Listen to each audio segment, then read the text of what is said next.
idea that there are things that we think we hate that we don't necessarily have to hate, like Paris Hilton.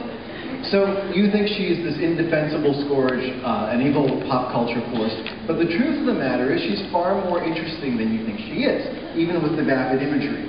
For example, she is part of a cohort of her cousins of that generation, the Hilton family, each of whom was eligible for a pretty sizable inheritance that they were able to reach when they reached maturity at age 18. She chose to put out a record, which is actually not terrible. The lead single, Stars Are Blind, sounds kind of like a Blondie outtake if Blondie couldn't sing. It could have actually just sounded like oons, oons, oons, oons, and it would have sold just as many copies, but she had the temerity to do something a little bit better. And as a result, she is the only member of her generation, the Hilton family, that is worth more than she inherited at age 18. And as inherited wealth is probably the most destructive force in the history of humanity, that actually means she is the least evil member of her generation. The king of pop was innocent. Now, if you read the GQ story in 1994 that talked about how he was being blackmailed, this is all recap. But for the rest of you that aren't me, I want to actually talk about why you think that Michael Jackson was guilty of molesting children. It's probably not true. First thing to understand about Michael Jackson is there is no point in the history of his life, his abbreviated life, where the people around him weren't either dependent on him for their income or trying to be dependent on him for their income. Every single person he ever met, including his family. And this guy's name is Evan Chandler. Evan Chandler is the father of the boy that accused Michael Jackson of molesting him in 1993. There were never any charges filed, and this guy actually had been trying to get Michael Jackson to fund his film, which was Robin Hood Men in Tights. That was the movie that he destroyed Michael Jackson's life for. His co-writer on it went on to be the writer on John Travolta's Battlefield Earth, the Scientology film. So the interesting thing is, by the time Michael Jackson died, this information was all out there, and it wasn't that interesting. People had decided that they wanted to convict Michael in the court of public opinion. 3 months after Michael Jackson died, Evan Chandler killed himself. And there wasn't any coverage of it, but I thought it was a little interesting coincidence that he was kind of admitting his guilt. Tea partiers. In this room, there's not going to be a lot of sympathy for them. However, I think we should be much more empathetic towards the tea partiers. There's a great defense for them.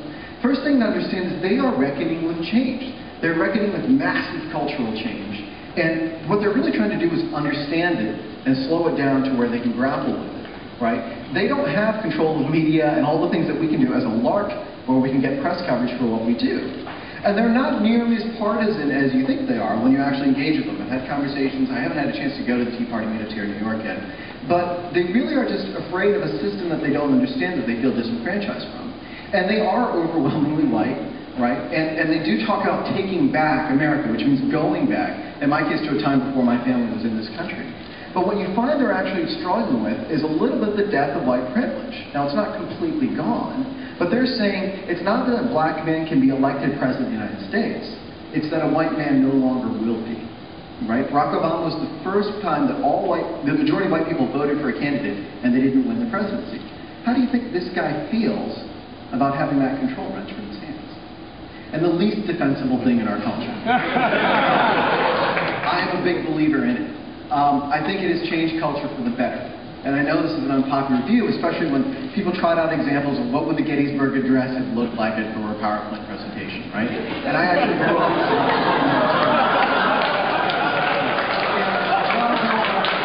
certainly abusive of this technology, like, in the Pentagon. I spent a lot of time in DC. People want to illustrate our strategy in Afghanistan, all the factors they put in. This is an actual slide they use within the Pentagon. Some of you might have seen New York Times. The truth is, though, this tool has taught us to think visually, has had people realize that images on the screen are something you can create. And all these examples where people felt disempowered, like the Tea Partiers, all they had to do was know this screen to know that they could simply click to add a title, and they too could be a creator. And that seems like a really powerful and empowering idea that PowerPoint brought to culture for them.